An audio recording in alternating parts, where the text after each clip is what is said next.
All right, folks, back on the Bossman show here with Dusty May for Atlantic Owls out of Boca Raton, Florida, Conference USA. Dusty, been a while, man. Get to catch up with you. How's things going down there in Boca, man? Things are great. 80 degrees, clear skies, and we've got a really good team. So excited. Yes, indeed, man. Kiwi has been 5 years for you already at FAU. Has it flown by for you, man? It really has, and I think the COVID element just there's like a year or two where it's kind of a blur. But other than that, it seems like we've been here a while, and we've had great continuity in the program. So it's been a blast. But yeah, 5 years of 4.5 years or whatever, it's went by quickly.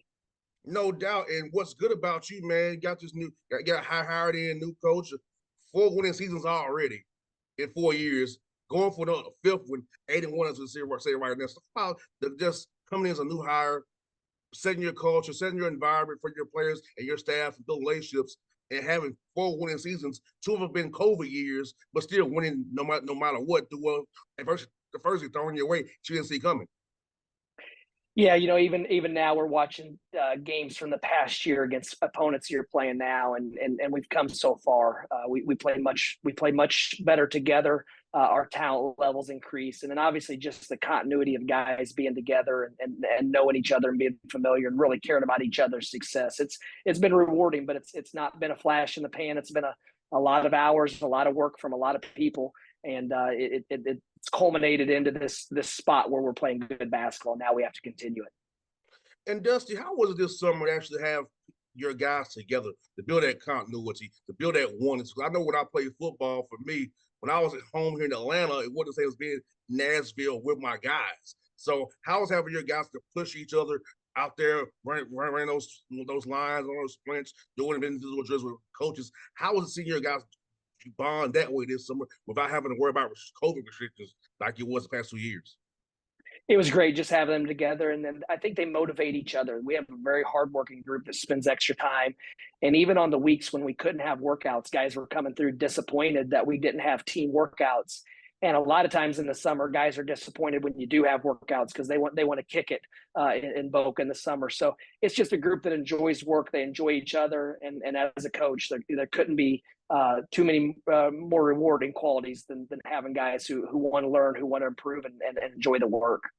And Dusty, having guys who love to be in the gym, I'll tell you what, it's good to have guys who force them to the gym because some guys don't want to get in the gym, as you know. But having guys who want to get there without you saying, get some shots, just shoot today, get some shots up. Yeah. You actually have guys say, hey, I want to work, get better, because that's what's it takes come February and March when it really counts for you guys. Is that the work you put in the summertime, through August, through fall, through non-cons, what determines your fate come February and March.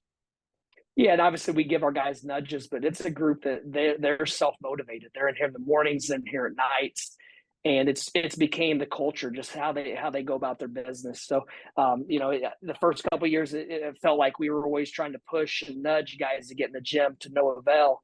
And now it seems like we've got a group that almost the entire team is putting in extra work and then also bringing it every day. So we actually have a few guys that we have to tell them, hey man, you got to relax a little bit. You're going to overdo it. You're going to get hurt.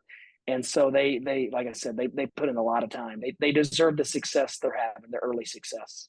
No doubt. And you have a good mix of your roster, man, of younger and older guys. Talk about the recruiting process with Boca being able to sell Boca as well, FAU, the Conference USA. Talk about that and having continuity. Talk about that's just the culture you have, having a young guys coming in that pipeline to see how the older guys do it. So keep this train rolling throughout the years for you and your program. Well, Bossman, we only have one senior on the roster this year, and out of the majority of our players, a big chunk of them are sophomores. And we have a couple freshmen that are playing, and then we have a few juniors that are playing in the rotation as well. So if the portal doesn't get us, we have a chance to really maintain some continuity and stability year after year, and that's how you're a part of a great program. Is whenever you're not trying to just reinvent yourself every year, you're not bringing a whole new roster and having to reteach everything, and guys learn each other. So it's been a blast just seeing the guys stay together and work, and their relationships have grown. No doubt. And you all got a great Power 5 win on the road in Florida where you used to be at. So how was it going back to the O'Connell Center down there on Billy Donovan Court to get a win, a place you used to coach at, and now seeing your guys do what they did for a Power 5 team on the road.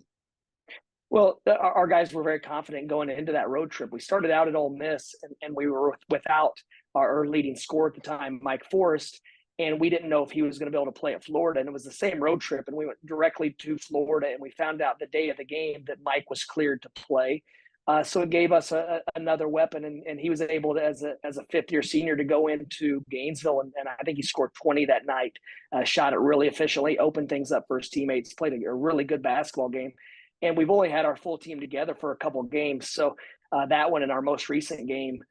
So, we're still gelling. We're still trying to figure ourselves out. But we have a lot of different weapons. And when someone goes down with a minor injury or some other issue, there's several guys waiting to step up and take their place. And that's been the key to our early season success. Despite us missing a few guys, we've had the others step up and elevate their games.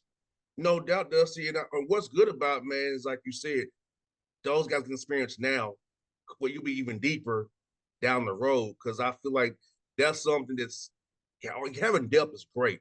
And like I said, guys are going to get hurt. It's basketball. These guys will get hurt. Mm-hmm. So having guys who are ready and having guys mentally prepared who have stayed with it when they're not playing, they stayed with it, ready to come in and contribute when called upon is a great thing to have on our roster, which shows me your guys truly are together and about the bigger mission and themselves, which trying to get their own stats. No question. I feel guilty a lot of games that we didn't play some of the guys more minutes, but that's the cost of winning. Year one, we started out we had a very good roster in year one and started out the year 7-1 or 8-1, and then had a couple of our best players go down, and we just didn't have the depth and experience to overcome it. Now this year, the difference is whenever guys have went out, we've had someone step in with that almost equals their production, or it's been by committee. But there hasn't been any drop off in production. So that gives us hope going into a long conference season that we can withstand some of the bad breaks that you have throughout the season, a virus or an ankle sprain, things like that, just because of our depth and experience. And Dusty, I know you feel this way for your conference USA, that it's some great basketball in your conference, but it's only a one big league right now because you do a great job. Rick does a great job. Nikki's doing a good job at middle. Ron does a good job. But, all the Talbot's going to have a good team at Tech. So about the league of coaches in your league, man, ball you all playing Conference USA. And it's just seeing how good it is. And I wish people could see more of you, what you all are about each night. And know this league is really more than a one big league if you look at it. Top to bottom, in my opinion. Well, Bossman, you just gave me anxiety talking about all those guys, and you didn't even mention Grant McCaslin and Andy Kennedy and Scott Para, 3 programs that are off to great starts as well. So this year, I think, is the best year Conference USA's had in a long time. I think Ken Palm has it as the 10th best league, and it had dropped to, I think, low as 13 or 14 at times. So everyone's doing what they need to do this year to elevate a conference, and that's win games and pick up big non-conference wins. So it seems like from top to bottom, everyone's doing their part. And in a league where you don't have the finances to have a lot of money games, where we have to go on the road to play versus being at home, playing Power Fives on the road versus home and homes against them, and things like that, it's harder to boost your metrics and your numbers and your analytics. But because the league has won at such a high level, we've been able to do that as a group. And now during conference play, we all have more chances to pick up big wins. So hopefully this is the year where Conference USA can be more than a one bid league. Other than us, I think there's several teams that are right now on the verge of a breakthrough. And, we just have to keep winning in non-conference, keep taking care of business as a group. And then during the season, find ways to pick up some big computer wins on the road against the upper half teams. Don't give me one nightmare. 2 of my friends are coming to the league, Amir and Jason Hooten. So I don't give me one nightmare. 2 of my buddies are coming to the league. Yeah. Well, Amir, he was our GA at Murray State when I was on staff. So he and I go way back. We're very close. So we're actually leaving the league next year. So we're getting out when those guys are coming in. Thank goodness. Oh, I forgot you all leaving. Yeah, I hope you come to Atlanta and see me play up at Kennesaw State. But I got you, man. Yeah, I got you. It's all changes. All that stuff's always going to always for sure, man. And I can't keep up with it. So yeah, got that right. All I know is that Amir told me we're going to CUSA. I'm like, for real? Like, okay. Yeah. Amir and them are having a great season. I've watched them play through scouting a few times, and he's done a great job. And they've got a really good roster and a group that's been together and still growing together as well. And you guys say St. Thomas tomorrow, Dusty. Talk us about watching some guys on film and keeping your guys engaged for another big game come up tomorrow night, man. Well, it's always difficult during finals week to schedule a game. So our guys are on the verge of finishing up. St. Thomas is a team that's very well coached. They're athletic. They shoot the ball. They have several Division One transfers, a couple from North Carolina A&T that are very productive players. And then we have our rivalry conference opener on Saturday with FIU coming in. So it's a big week for us, especially coming off a mentally taxing week like finals. And also just making sure that we don't have a let up. But fortunately, our guys enjoy practice. There hasn't been a moment where we felt like as a staff that the guys were content or resting on their laurels. They bring it every day. We have to get better. We're not anywhere near as good as we need to be to do what we want to do. So it's been a fun off week just to really focus on ourselves. But now it's back to business tomorrow, and then obviously Saturday with FIU coming in. I want to ask you about the two, Dusty, having that self-scouting. I know I played football. That was one of the bye week was our self-scout week. So for you and your staff, how fun is it to kind of get able to look at yourself and say, hey, we're doing this a little bit too much, or we're showing this too much. So how fun was that for you to go and do a deep dive into what you've been doing so far and what you can tweak going forward? Well, it's been fun because when we took a deep dive in, there were a couple areas of concern from the last 2 years. We turned the ball over too much. Our transition defense wasn't great. There were a few things that we spent all spring, all summer, and all fall really focused on, and we fixed those issues. Now there's a couple others. We're not getting to the free throw line enough, and when we do get there, we're not converting. So there's always going to be issues that you have to address, and then also just trying to anticipate how you're going to be defended and what you're going to see down the line so you can start preparation for different things.